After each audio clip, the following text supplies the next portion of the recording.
दोस्तों, पिछली बार हम लोग समाज के विषय में चर्चा कर रहे थे और कहीं ना कहीं ये बताने का प्रयास किया गया था कि समाज के इतिहास को समझने के लिए, समाज की उत्पत्ति को जानने के लिए और समाज के विकास की चर्चा करने के लिए हमको नव जागरण, एनलाइटनमेंट और उदारवादी मानवतावाद, इनको आधार बना करके चलना पड़ेगा।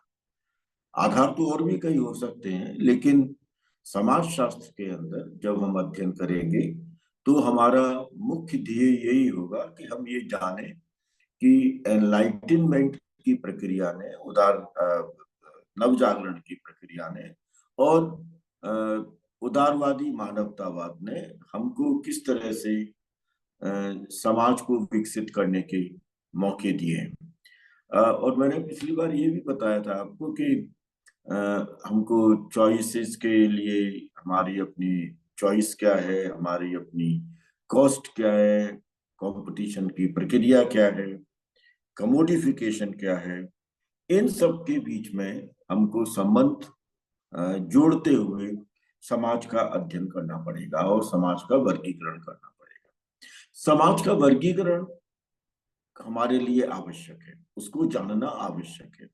इसलिए आवश्यक है क्योंकि जैसे जैसे समाज का विभाजन हम करते चले जाते हैं, समाज को हम कई हिस्सों में देखने की कोशिश करते हैं, तो हमारा अपना सोचने समझने का जो नजरिया है वह नजरिया स्पष्ट होता चला जाता है, सामने आता जाता है। और जो हमारी बायोग्राफी है, जो हमारी अपनी संस्कृति है, जो हमारी अपनी सोचने समझने की स्थिति है, हम उसको केंद्र में रख करके समाज को बताने की कोशिश करते हैं। मैं एक बहुत स्पष्ट सा उदाहरण दूं आपको। जैसे मान लीजिए मैं गांव के अंदर हूं, तो मैं उस गांव को जान करके ये कहूंगा कि भाई मेरा समाज ग्रामीण समाज है।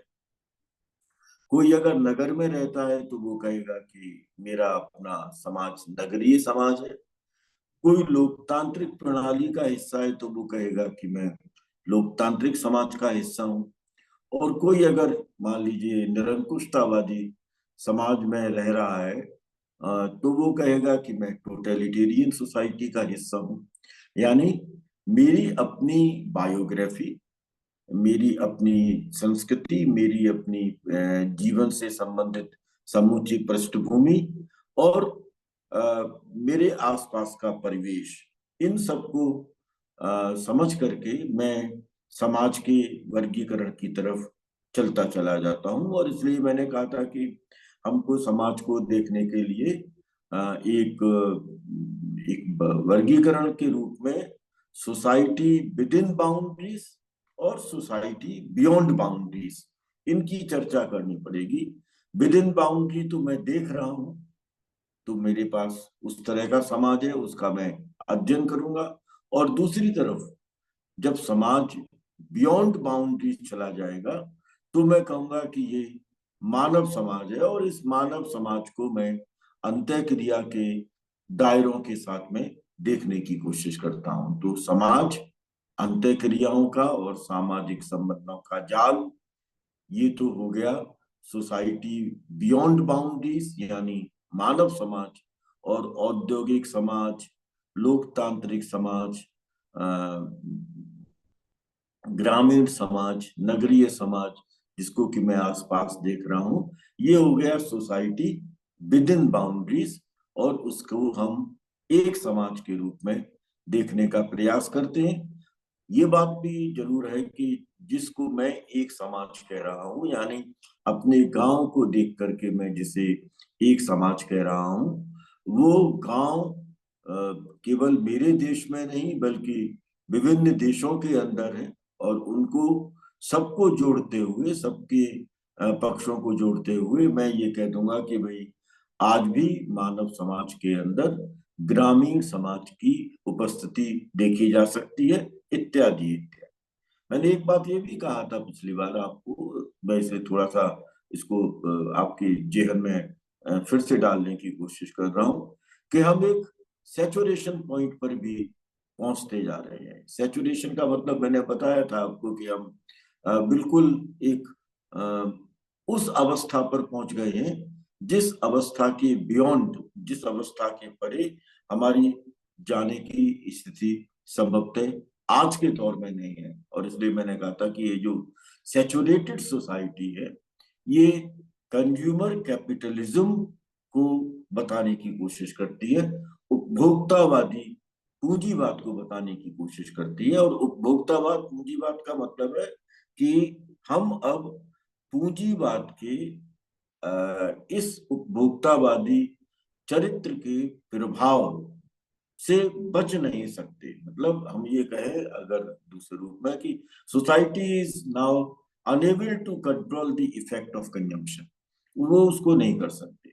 It is unable to understand the side effects of production process which is leading to consumption.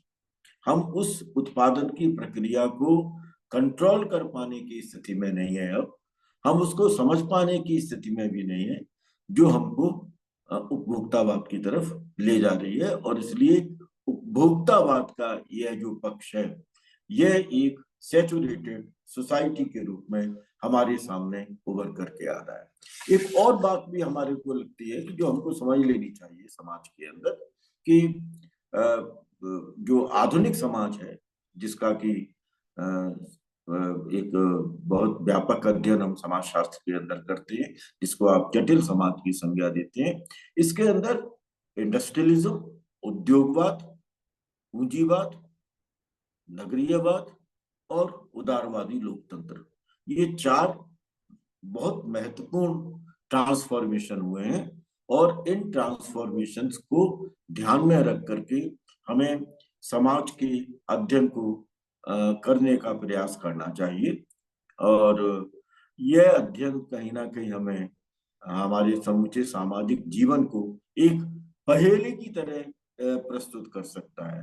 हम ये जान सकते हैं, और मुझे ये कहने में कहीं कोई आपत्ति नहीं है कि जो समाज विज्ञान के विद्यार्थी हैं, उनका जो अपना ज्ञान है, वह ज्ञान कभी भी पूर्ण रूपेण निरपेक्ष किस्म का नहीं हो सकता, वह न्यूट्रल नहीं हो सकता है। क्योंकि हम जिस तरह के समाज में रहते हैं, वह समाज हमको प्रभावित करता है। हमारी अपनी जीवन पद्धति उस समाज के किसी ना किसी हिस्से को प्रभावित करती है, और इन दोनों के मध्य की अंतर संबद्धता समाज को रीशेप करती चली जाती है। और इसी रीशेप होते हुए समाज का अध्ययन समाजशास्त्री करने का प्रयास करते हैं। एक बात और अगर आपको इसमें समझने की कोशिश कर रहे हो, तो आपको लग रहा होगा कि मैं आपको किस तरफ ले जाने का प्रयास कर रहा हूं। समाज एक डायलेक्टिकल यूनिटी हो गया, द्वंदात्मक एकता। यानी जब आप समाज का वर्गीकरण करेंगे, तो एक आपको बाइनरी देखने को मिलेगी, एक स्पष्ट आमने सामने का विभाजन देखने को मिलेगा। बाइनरी का मतलब होता है अपोजिट्स, दो विपरीत किस्म की चीजें आपको देखने को मिलेगी। जैसे मान लीजिए एडवर्ड शील्स की एक किताब है द कॉन्स्टिट्यूशन ऑफ सोसाइटी, जिसमें कि हम सेंटर और पेरिफेरी के बीच के अंतर को बताने की कोशिश करते हैं। समाज का केंद्र क्या है, केंद्रीय पक्ष क्या है, और समाज का पेरिफेरल पक्ष क्या है, उसका अपना परिधि मूलक पक्ष क्या है। जैसे मान लीजिए मैं जयपुर के अंदर रहता हूं, तो जयपुर की अपनी एक केंद्रीय संरचना कहाँ पर है? वो जयपुर जो कि अंतःक्रिया के दृष्टिकोण से, सामाजिक संबंधों के दृष्टिकोण से, उपभोक्तावादी संस्कृति के दृष्टिकोण से कहीं हमको बहुत घना घना सा दिखता है। और जो दूर दराज का हिस्सा है, जो कि जयपुर का ही हिस्सा है, लेकिन वहां पर इस प्रकार की सुविधाएं नहीं है, तो हम कहेंगे कि ये जयपुर की परिधि है। तो प्रत्येक समाज के अंदर इस तरह से एक सेंट्रलिटी और पेरिफेरी, इन कंसेप्ट को देखे जाने की भी जरूरत है। एक और बात हमने जो पिछली बार संकेत में ली थी कि क्या समाज कोई एक अच्छा समाज हो सकता है? There can be a possibility of good society, जहां पर कि संघर्ष ना हो। और क्या एक ऐसा समाज है जो बैड सोसाइटी हो सकती है, यानी जहां संघर्ष हो, जहां हिंसा हो, और वह संघर्ष और हिंसा हमारे सामाजिक जीवन को सुनिश्चित करती हो। जो गुड सोसाइटी है वहां पर पीस और नॉन वायलेंस, हिंसा का नकारात्मक पक्ष यानी अहिंसा और शांति, ये हमारे सामाजिक जीवन को निर्धारित करती हो, वो सुनिश्चित करती हो। पर ये वर्गीकरण हमारे लिए मैंने बाइनरी कहा ना, इसलिए आपको बाइनरी की समझ आने आनी चाहिए कि ये दो संभावनाएं हमारे सामने हैं। पर सवाल ये है कि अगर वेल्थ को लेकर के, संपत्ति को लेकर के, धन को लेकर के कहीं कोई सुपीरियोरिटी है, मैं, मेरे पास अगर धन है और मैं सुपीरियर हूँ, मैं श्रेष्ठ हूँ, श्रेष्ठता को सिद्ध करने की कोशिश कर रहा हूं, तो उस स्थिति के अंदर मुझे क्या करना पड़ेगा? मैं अपने आप को अथॉरिटी के साथ जोड़ूंगा, और वह अथॉरिटी मेरे को हिंसा के माध्यम से प्राप्त हो सकती है, वो मुझे आपको कंट्रोल करने के माध्यम से प्राप्त हो सकती है। और इस तरह से हम एक गुड सोसाइटी और बैड सोसाइटी की संभावनाओं को तलाश सकते हैं। बाइनरी का एक और भी पक्ष है जो कि आपको समझना चाहिए। किसी एक समाज के अंदर जो बाइनरी के एक पक्ष को प्रस्तुत करता है, वहां पर दूसरा पक्ष भी किसी ना किसी रूप में उपस्थित हो सकता है।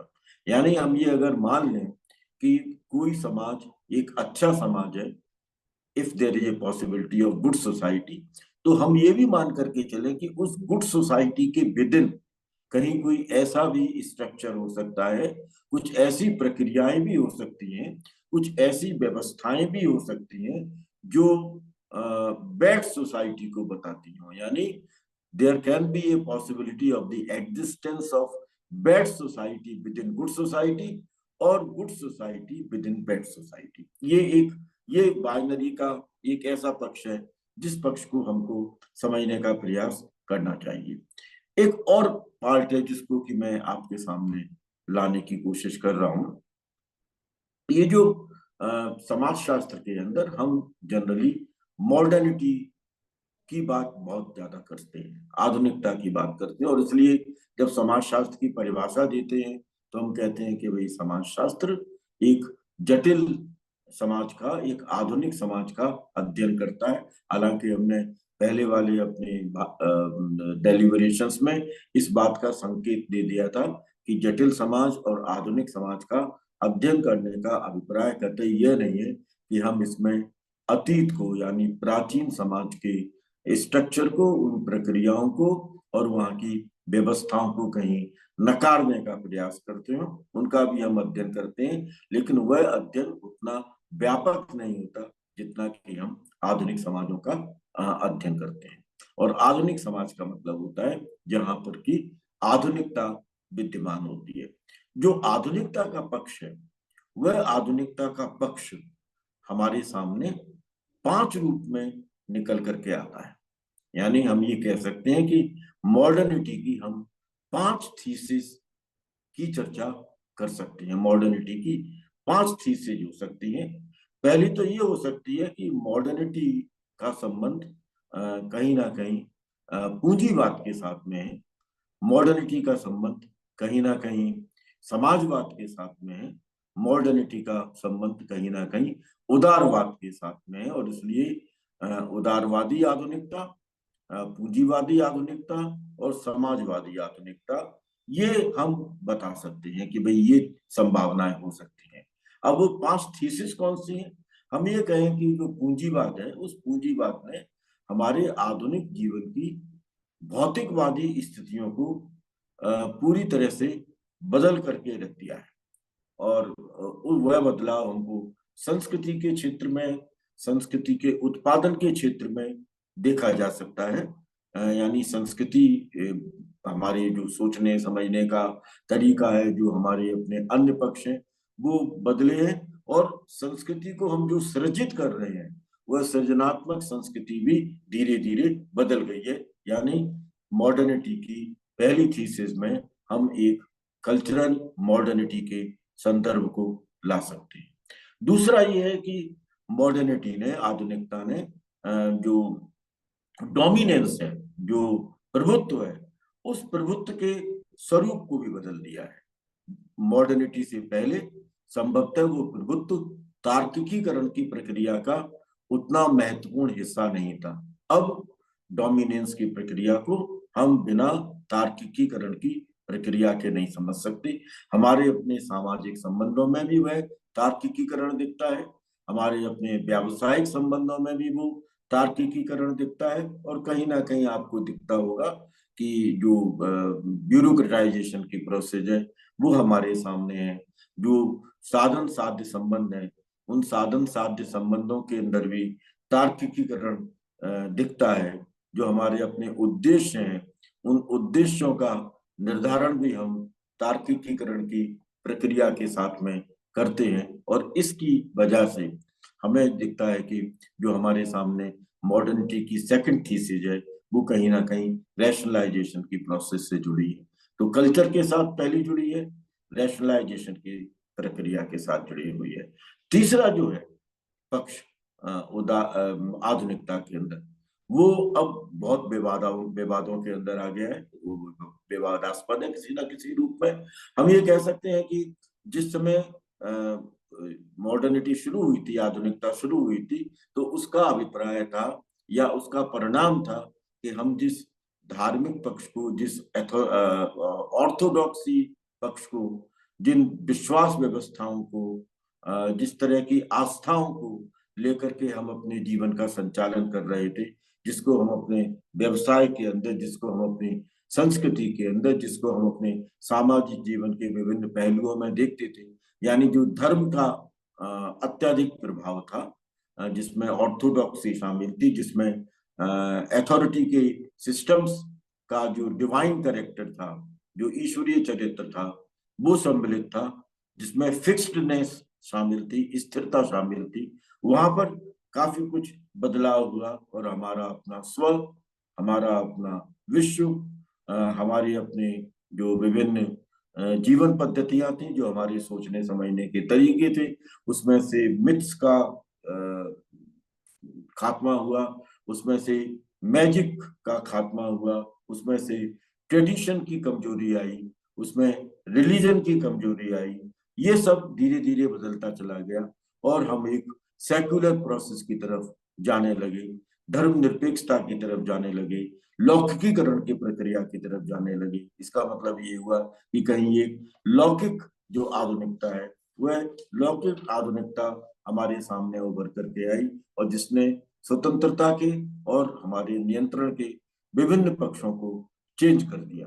एक और क्षेत्र है जिसमें कि हमको आधुनिकता का प्रभाव देखना चाहिए, और वो एस्थेटिक पक्ष है, जो सौंदर्यात्मक पक्ष है। उस सौंदर्यात्मक पक्ष में हमारे अपने इमोशंस, हमारी अपनी फीलिंग किस तरह की बनी है, हम ऑथेंटिसिटी हमारी किधर की तरफ जाती है, हम किस पक्ष को पूरी शिद्दत के साथ में स्वीकार करते हैं, हम अपने स्व को कैसे एक्सप्रेस करते हैं, हम अपनी बाह्य और आंतरिक सुंदरता को किस प्रकार से स्थापित करने की कोशिश करते हैं।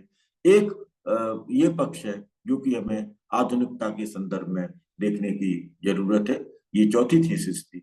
और पांचवी थीसिस जो आधुनिकता की है, वह है कि आधुनिकता ने हमको लोकतांत्रिकरण की प्रक्रिया का बहुत व्यापक तरीके से और बहुत मजबूती से हिस्सा बनाया है। ये भी आजकल विवादों के अंदर है। नागरिकता के कई पक्ष हमारे सामने उभर करके आए हैं, और नागरिकता का जो मोबिलाइजेशन है, वह मोबिलाइजेशन माइग्रेशन के रूप में हमको देखने को मिलता है। और हमको लग रहा है कि सामाजिक स्तरीकरण का जो एक परंपरागत आधार था, वह परंपरागत आधार डेमोक्रेटाइजेशन की प्रोसेस ने लगभग समाप्त कर दिया है। ये वो पक्ष हैं जिन पक्षों के आने के कारण समाज में वर्गीकरण की नई संभावनाएं उत्पन्न हुई है, जैसे सेटल्ड सोसाइटी और अनसेटल्ड सोसाइटी। ये बाइनरी हम देख सकते हैं। कुछ मैंने पहले भी चीजें आपको बताई थी कि भाई समाज के अंदर आपकी पोस्ट लिबरल सोसाइटी होती है, लिबरल सोसाइटी होती है, कम्युनिज्म के डीके के बाद में pre communist society, communist society, post communist society हो सकती है, pre democratic, democratic, post democratic society हो सकती है, और इंक्लूसिव सोसाइटी हो सकती है, एक्सक्लूजनरी सोसाइटी हो सकती है। ये समाज के वो वर्गीकरण है जो हमको देखने की जरूरत है। क्या पोस्ट कम्युनिस्ट सोसाइटी यूनिपोलर है, मल्टीपोलर है, बाइपोलर है? ये भी समाज के वर्गीकरण हो सकते हैं। नॉर्थ ब्लॉक और साउथ ब्लॉक, ये भी हो सकता है कि ये भाई विकसित अगर विश्व है जिसको कि हम पहले डेवलप्ड, डेवलपिंग और अंडर डेवलप्ड कहते थे, उसको हमने नॉर्थ और साउथ के रूप में वर्गीकृत कर दिया है। समाज के ये जो विभिन्न प्रकार के वर्गीकरण हैं, इन विभिन्न प्रकार के वर्गीकरण को समझने की जरूरत है। इसका कदापि अर्थ नहीं है कि गैमिन शेफ्ट, गैसिल शेफ्ट या मिलिट्री सोसाइटी और इंडस्ट्रियल सोसाइटी जैसे जो पुराने वर्गीकरण थे, उन पुराने वर्गीकरण को हम इसमें महत्व न दें। इसलिए मैंने कहा कि इतिहास के साथ में अपनी बायोग्राफी को जोड़ते हुए, अपनी जीवन पद्धति को जोड़ते हुए वर्तमान को जब आप वर्गीकृत करने की कोशिश करेंगे तो आपको लगेगा कि हमारे सामने समाज के ऐसे अनेक वर्गीकरण आते चले जा रहे हैं, जिन वर्गीकरणों की चर्चा करना हमारे लिए बहुत जरूरी है। और अंत में मैं ये कहूंगा, जो रामचंद्र गुहा ने अपनी बात की है कि भाई औद्योगिक क्रांति जो विश्व के अंदर हुई थी, वह क्रांति अनेक संदर्भों के साथ हुई थी, उस वो बहुआयामी थी, जिसमें न केवल उद्योग प्रभावित हुआ है बल्कि कृषि के अंदर भी नई टेक्नोलॉजिकल डिवाइसेज आई हैं, परिवहन और संचार के अंदर भी नए बदलाव आए हैं, जनसंख्या में बदलाव आए हैं, माइग्रेशन हुआ है, हमारी अपनी जो मोर्टेलिटी रेट वगैरह थी वो कुछ काफी कम हुई है, मृत्यु दर में कमी आई है।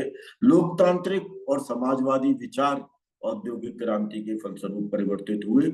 यूरोप का शेष दुनिया पर विजय यानी औपनिवेशीकरण की प्रक्रिया भी उधर से उभर करके आई थी। और इसके बाद में ये जो नए डेवलपमेंट है, ये नए डेवलपमेंट आपके सामने आए हैं, जिसमें कि हमको साम्यवाद की डिक्लाइन को देखना पड़ रहा है, कंज्यूमरिज्म को देखना पड़ रहा है, नियो लिबरलिज्म को देखना पड़ रहा है। तो औद्योगिक क्रांति का ये जो तीव्र गति से होने वाला बदलाव है और इसका ये जो बहुआयामी चरित्र है, इसको देखते हुए हम disc society, sick society, democratic society, authoritarian society और संभावित फांसीवादी समाज, इन सब की चर्चा हम कर सकते हैं। और इसे देखते हुए बहुत जरूरी है कि हम समाज के इस प्रकार के वर्गीकरण को समझने की कोशिश करें, इसे जानने का प्रयास करें। इसलिए दोस्तों, आप केवल अपने आसपास के माहौल से समाज के वर्गीकरण को तलाशने की कोशिश कीजिए।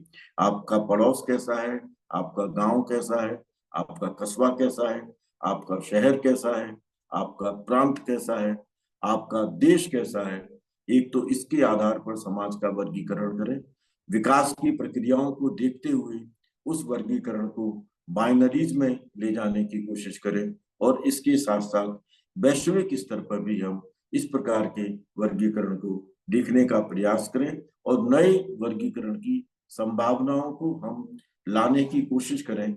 जितना नया वर्गीकरण आप निर्मित कर सकते हैं, जिसके लिए जरूरी नहीं है कि आप किसी स्कॉलर की तलाश करें, आप अपने आसपास के माहौल के आधार पर उस वर्गीकरण को कर सकते हैं। जैसे मान लीजिए महिलाएं, तो अब आप कह सकते हैं अगर आसपास के माहौल को देखते हुए कि आज भी पैट्रियार्कल सोसाइटी जिंदा है। और अगर आप शहर के अंदर हैं और अगर आपको लग रहा है कि नहीं, महिलाओं के बीच में और पुरुषों के बीच में असमानता की खाई कम हो रही है, तो आप ये भी कह सकते हैं कि हम एक जस्ट सोसाइटी की तरफ और ईगलिटेरियन सोसाइटी की तरफ धीरे धीरे शिफ्ट कर रहे हैं। तो पैट्रियार्कल सोसाइटी विजावी ईगलिटेरियन सोसाइटी, इस तरह के वर्गीकरण अगर आप अपने ही आधार पर, अपने ही चिंतन के आधार पर, अपने ही दृष्टिकोण और अपने अनुभवों के आधार पर बनाने की कोशिश करेंगे, तो समाजशास्त्र की एक ऐसी समझ आपके अंदर विकसित होगी जो आपको आगे समाजशास्त्र की व्यापक पृष्ठभूमि को और उसके व्यापक परिदृश्य को समझने में मदद करेगी। जो हमारी अपनी अगली बातचीत होगी, उस अगली बातचीत में हम इन पक्षों को ध्यान में रख करके न्यू सोशियोलॉजी, नवीन समाज शास्त्र की बात करेंगे। ये न्यू सोशियोलॉजी हॉरोविट्ज का एक पक्ष है। इरविंग हॉरोविट्ज ने किताब लिखी है न्यू सोशियोलॉजी, जो कि सी राइट मिल्स के विचारों के साथ शुरू होती है। उसको केंद्र में रख करके हम एक और बाइनरी की तरफ जाएंगे, जिसमें ओल्ड सोशियोलॉजी और न्यू सोशियोलॉजी के पक्ष आपके सामने उभर करके आएंगे। आपने मेरे इस वक्तव्य को ध्यान पूर्वक सुना है, इसके लिए बहुत बहुत धन्यवाद।